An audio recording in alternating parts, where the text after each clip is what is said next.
menawi sing senosunipun menyawi tak suka sunnatallah taala.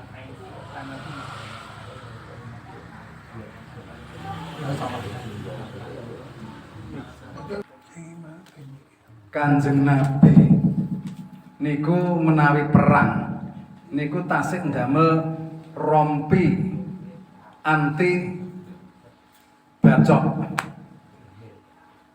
Kanjeng Nabi niku menawi perang nggih tasih ndamel pedang. Nggih. Niku Kanjeng Nabi kekasihipun Allah. Nggih.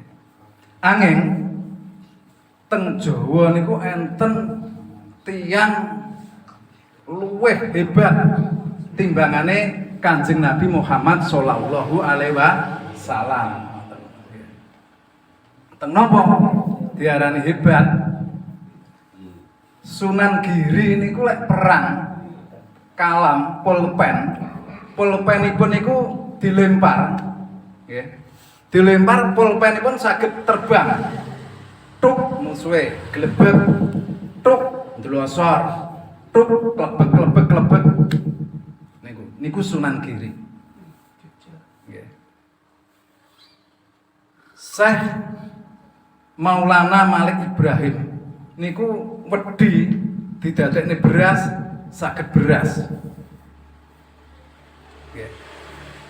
Enten malih Sunan Kalijaga niku ningali kolang-kaling niku Sunan Bonang kolang-kaling dipun duding dadi emas. Sunan Kalijaga niku macul tanahe dilemparkan ke Adipati Pandanarang menjadi emas. Ada lain lagi cerita bahwa waktu Demak Islam itu sudah murni. Raden Fatah diteruskan Pati Yunus masih bagus, murni. Diteruskan Trenggono masih murni. Diteruskan Aryo Penangsang masih murni. Tetapi akhirnya Aryo Penangsang ini terbunuh oleh Islam Jawa. Islam Jawa itu ya Ki Ageng Bengging, Sutowijoyo, Hadiwijoyo, diteruskan lagi nanti Sultan Agung, jadi negara Mataram. Mataram pecah lagi, masih Islam Jawa, atau bilangnya Islam Nusantara. Mataram akhirnya jadi Kasunanan Solo Kartosuro, pecah lagi Kasultanan Jogja. Jogja pecah lagi jadi Pakualam. Yang Surakarta pecah lagi jadi Mangkunegaran. Nah, keempat negara ini bilangnya Islam Jawa, Islam Nusantara. Para jamaah semuanya, ya inilah pemikiran, entah bagaimana kok bisa mikir semacam itu. Jadi dia memaknani Islam Nusantara itu hanya dengan angen-angene dhek tok. Tidak mengerti apa Islam Nusantara itu. Ngangen-ngangen dihubungne Nusantara Pulau Jawa berarti Islam Jawa. Iki angen-angene dhek dhewe, diyakin-yakini karo dhek dhewe, disangkal-sangkal, dihujat-hujat karo nafsune dhek dhewe, tanpa bertanya, tanpa tabayun apa Islam Nusantara itu. Nah, inilah yang jadi masalah itu seperti itu. Makanya dalam materi saya ini adalah Islam Nusantara harus diluruskan. Tidak seperti orang yang pokok ngomong di depan tadi bilangnya wali lebih hebat dari Kanjeng Nabi. Bayangkan mikirnya itu gimana? Mungkin pikirannya sudah gini. Miring itu mungkin. Itu loh. Sekarang apa tuh sebetulnya Islam Nusantara. Jadi kalau sekarang itu sudah mulai surut, tidak begitu dibicarakan. Tetapi pada tahun 2014 itu sangat ramai istilah-istilah itu. Jadi karena pada saat-saat itu banyak peperangan Islam dengan Islam, mulai dari zaman di Nigeria, di Libya, semua Islam di Timur Tengah sepertinya itu ramai geger-geger, sampai-sampai yang namanya ISIS itu masuk ke Indonesia, Polsek dibom, belum, Bali dibom, belum, gitu. Banyak kan? Pesawat dem Amerika, gedung tingkat berapa? War, blek. Bilangnya Al-Qaeda. Ada lagi timbul istilah-istilah sing namanya Islam liberal, Islam apa. Dari keramaian-keramaian ini akhirnya kita, artinya orang NU ini berpikir kok seperti itu. Jadi waktu itu Islam Nusantara belum lahir. Jadi lahirnya Islam Nusantara diakibatkan oleh kondisi-kondisi yang carut marut tadi. Akhirnya dibuatlah konsep, para cendekiawan NU membuat konsep, mempelajari konsep-konsep. Loh, Indonesia, Jawa gitu, orang nanti perang. Wali menyebarkan Islam di Jawa tanpa perang dengan Mojopahit. Kenapa di daerah Timur Tengah atau negara lain-lainnya Afrika itu banyak peperangan Islam dengan Islam? Maka timbullah konsep Islam Nusantara tahun 2014. Banyak yang setuju, akhirnya dimasukkan dalam materi Muktamar NU tahun 2015, dimuktamarkan. Apa sih Islam Nusantara?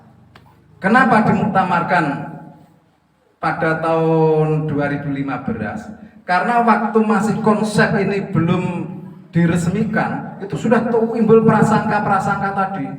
Islam Nusantara berarti sholatnya Allah Maha Ageng. Ada yang timbul, loh, wong Islam jelas nabinya Muhammad, Quran, Allah, kok enggak aliran dewe Islam Nusantara, seolah-olah ini semacam madhab atau ingin Islam itu dijawakan.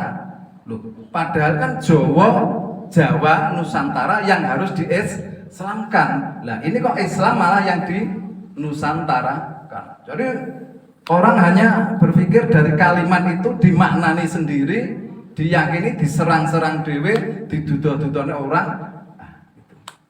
Padahal kita ini jelas-jelas dalam Quran surat Al-Hujurat, tidak salah itu ayat 12. Bismillahirrahmanirrahim.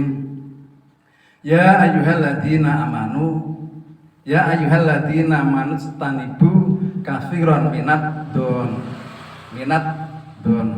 Inna ba'dodoni ismu. Wong iman kabeh, jauhilah banyak-banyak, sejauh-jauhnya dari prasangka. Karena sebagian dari prasangka itu dosa. Mestinya walayakta ojo membuli, menghujat kelompok lain. Akhirnya karena banyaknya sudah carut marut dibully terus apa itu Islam Nusantara, akhirnya diadakan seminar internasional pada tahun 2021 kemarin di Yunisa. Yunisa itu mana ya? Universitas apa dia?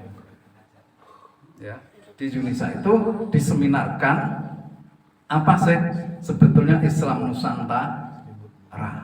Nonton lagi. Nah, sampai sekarang pun mungkin dari para jamaah, dari masyarakat juga belum mengerti apa Islam Nusantara. Itu dikira madhab baru, dikira agama baru, Islam Nusantara. Sebetulnya Islam Nusantara itu adalah NU itu, ya. NU itu Islam Nusantara gitu loh. Kenapa NU dikatakan Islam Nusantara?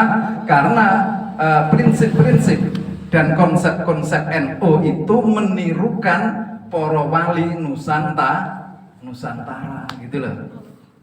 Akhirnya para cendekiawan muslim terutama NU mempelajari Islam Nusantara secara filologi.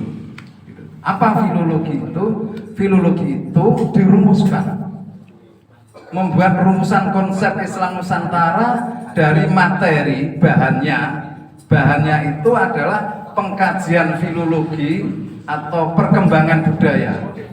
Jadi filologi itu adalah perkembangan budaya, khususnya Islam, khususnya para wali. Apa materi yang dikaji ulang? Yaitu tentang manuskrip. Manuskrip itu tulisan tangan para wali, kitab-kitab tulisan Jawa para wali, seni budaya para wali, banyak tembang-tembang, banyak macoba, banyak macam-macam karangan wali-wali dicari di negeri Belanda, di Amerika, karena manuskrip para wali ini entek, tidak ada. Ya banyak yang dirampas Belanda, Inggris dan lain sebagainya. Akhirnya ini saya mensitir Profesor Dr. Agus Sunyoto sampai manuskrip yang dikumpulkan itu ketemu 12.000 lebih manuskrip bertuliskan Jawa yang didapatkan dari perpustakaan Keraton Surakarta maupun luar negeri. Nah, adapun orang yang menghujat-hujat Kanjeng Nabi perang gawe rompi perang, Sunan Bonang iso ibur surat.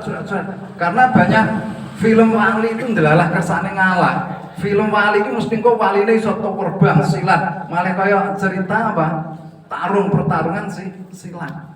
Nah, yang menghujat tadi tidak bisa membedakan apa itu legenda, apa itu cerita lesan, apa itu sejarah gitu ya sebetulnya. Mungkin sebelum saya lanjutkan, mungkin ada pertanyaan gitu, nanti saya lanjutkan lagi. Kita lanjutkan lagi. Akhirnya kita paham maksud daripada pimpinan BPNU Said Agil Sirot ini, dari pimpinan NU ini ingin mengekspor Islam Nusantara ini supaya ditiru oleh Islam Timur Tengah. Makanya diadakan seminar internasional gitu. Sehingga kita prediksikan bahwa NU nanti itu akan tidak hanya Nusantara, NU itu nanti akan menjadi Islam Nusa Tenggara, Islam Indonesia, dan akan ditiru oleh negara-negara konflik, ya, menirukan cara dakwah NU. Jadi prinsip daripada Islam Nusantara itu adalah dakwah orang NU itu akulturasi, artinya dipadukan dengan adat yang sudah ada di Jawa, gitu ya. Akulturasi itu umpamanya tidak langsung selamatan haram, tapi disinergikan jadi tahlil. Ada halal bihalal. Halal bihalal itu tidak ada dalam Islam, tidak ada dalam Quran. Ini adalah hasil budaya, contohnya orang NU. Halal bihalal. Nah, jadi para wali itu punya pegangan cara berdakwah. Bismillahirrahmanirrahim. Ud'u ila sabili rabbika bil hikmah. Cara kita menyampaikan agama Islam terhadap masyarakat itu harus dengan hikmah. Hikmah itu apa? Bijaksana. Wa mau'idotil hasanah, dan juga dengan pengajaran yang baik. Wajadilhum billati hiya ahsan, dan berdebat dengan baik. Sehingga para wali dulu, Sunan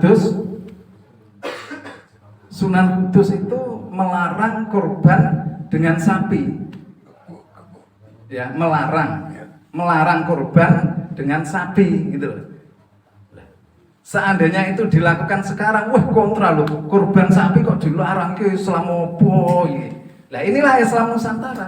Kenapa? Karena pengikut-pengikut Islam saat itu anaknya orang Buddha Hindu yang menghormati sapi gitu loh.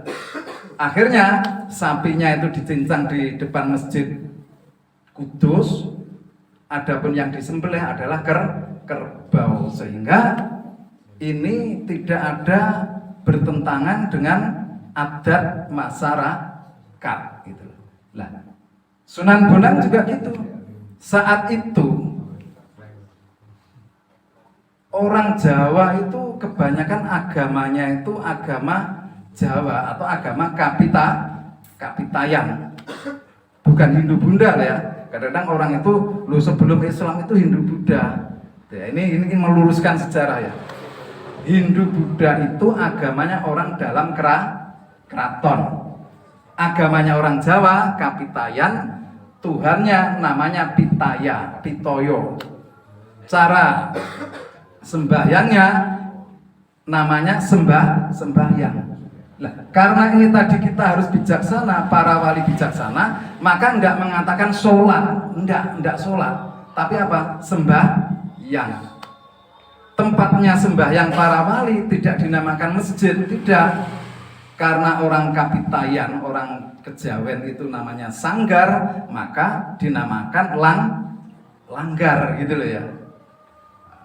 Itu asal mulanya seperti itulah. Inilah namanya bijaksana. Nah, adapun dari ciri-ciri ini tadi akhirnya diteruskan oleh orang NU.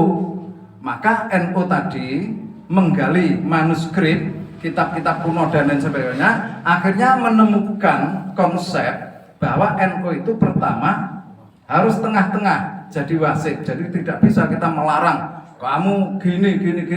Ini adat haram, ini Hindu, ini enggak. Harus di tengah-tengah. Prinsip NU, Bismillahirrahmanirrahim. Wa kadzalika ja'alnakum ummatun wasatan litakunu syuhada 'alan nasi. Dijadikan kita umat Islam ini adalah umat Islam yang di tengah-tengah gitu ya. Di tengah-tengah. Artinya waktu kita datang ke Jawa, sudah ada Hindu Buddha, ada Kapitayan, ya jangan disingkir-singkirkan, jangan dimusuh-musuhkan. Kita tetap bisa ngemong di tengah-tengahnya, wasat. Wasat itu wasit. Otomatis orang kita ini seolah-olah diciptakan jadi wasit, maka harus pintar mengerti. Wasit badminton harus ngerti aturan badminton. Lah kita dakwah harus ngerti caranya dakwah. Selain konsep wasotannya, tasamo, ada juga al-iktidal, artinya iktidal itu berdiri, tegak, tidak terombang-ambing gitu. Mungkin waktunya tidak cukup. Gitu. Mungkin ada tanya lagi yang terkait dengan materi saya aja sebelum saya tutup mungkin. Ya. Para jamaah. Jadi orang NU tidak terasa sudah masuk NU, ngerti ya Mas saya? Sudah merasa orang NU, tapi sudah masuk golongan NU, tapi tidak ngerti NU kan lucu, gitu ya. Sekali lagi.